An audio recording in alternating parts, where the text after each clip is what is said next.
All right, fifth grade. This is our social studies video for Thursday this week. I hope the week went well for you guys and that all of these lessons kind of make sense to you. You understand them pretty well.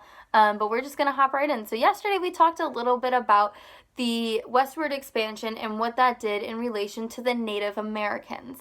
All right, today we're just kind of talking more about the general subject of western expansion, not just related to the Native Americans. So, as they started moving further west, it really affected those Native Americans that lived in like the southeast and the Midwest.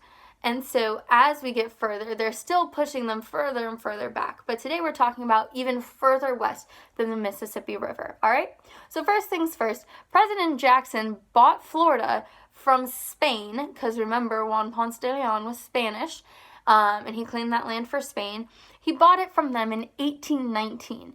Now, the Seminoles, the Native American Seminoles that lived here at the time, clearly did not like the idea of having to be removed, and they kind of fought back. But in 1842, the Seminoles were officially defeated by the pioneers, the settlers, and they were removed from the land.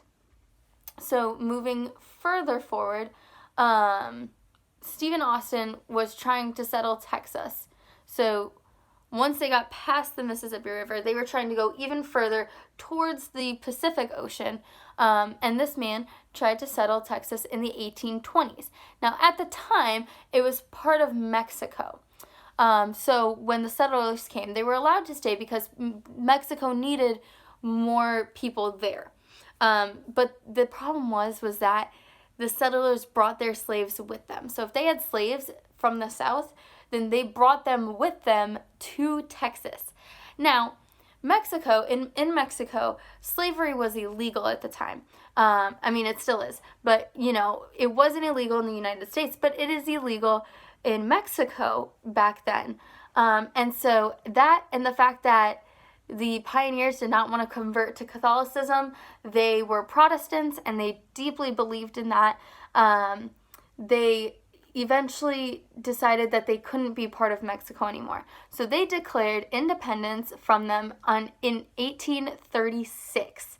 And so President Jackson wouldn't make it a state right away. So even though they declared independence from Mexico, they would not the U.S. would not claim it as a state for a couple reasons, and that's mainly because he knew that some people believed in manifest destiny, which again, like I said yesterday, manifest destiny is the belief that the American citizens, that the English citizens had the right to spread their land from one sea to another, from one ocean to another, that they had a right to explore and to conquer and to take all of this land. They believed in that. So there were some that were like, yeah, let's make it a state, because they believed in that. And then there were some people that were like, we don't believe slavery is right, and if we make Texas a state, then that's just spreading the slavery even further into our own country, which they did not want. They were trying to abolish slavery by that point. They were like, we don't think it should be a thing. This is wrong. And so Jackson didn't do anything because he knew that some people were for it and some people weren't. So he didn't do it. So eventually, 10 years later, started the Mexican War, which went from 1846 to 1848. So I'm going to post a picture of the map from your social studies book and show you what that looks like now. So we had from the Mississippi River, and then we gained a whole bunch of land because we won the Mexican War in 1848. And as part of that, we paid Mexico some money, and they gave us a whole bunch of land. All right, and then this map will also show you that in 1853, we bought the rest of the land from them. That gave us what is now the modern-day United States, and it even shows you where the modern-day states kind of look like within that. So at the time, not all of these states were formed at the time, but it shows you, like, okay, this is what our states look like nowadays. This is when that land was bought and how much of it was bought at the time.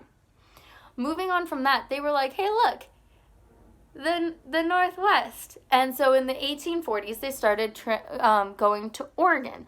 And that's what was known as the Oregon Trail. It was a super long trail all the way leading to Oregon. All right? So and then one more thing, but first as a recap.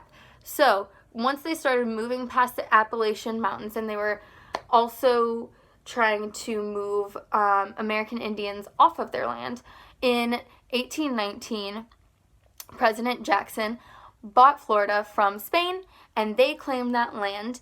After that, in the 1820s, Stephen Austin started to settle in Texas, which was at that point part of Spain. They declared their independence, and then about 10 years later, they started a war. There was a war between Mexico and Texas, and eventually the United States won.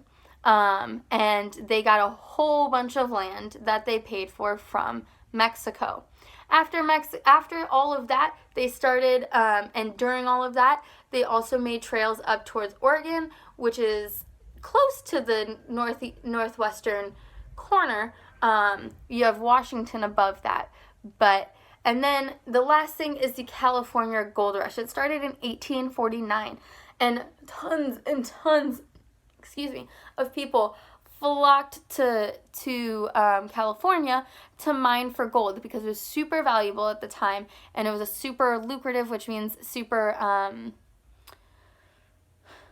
when people went there, it gave them a lot of money, and it was a very rich, highly needed thing for people to do, which was to mine for gold, and they got lots of money from it too. So these people were actually called 49ers after the year that they were coming, which was 1849. Okay? So that's what you need to know for Western expansion. Please also review what I said yesterday about the Native Americans. Okay?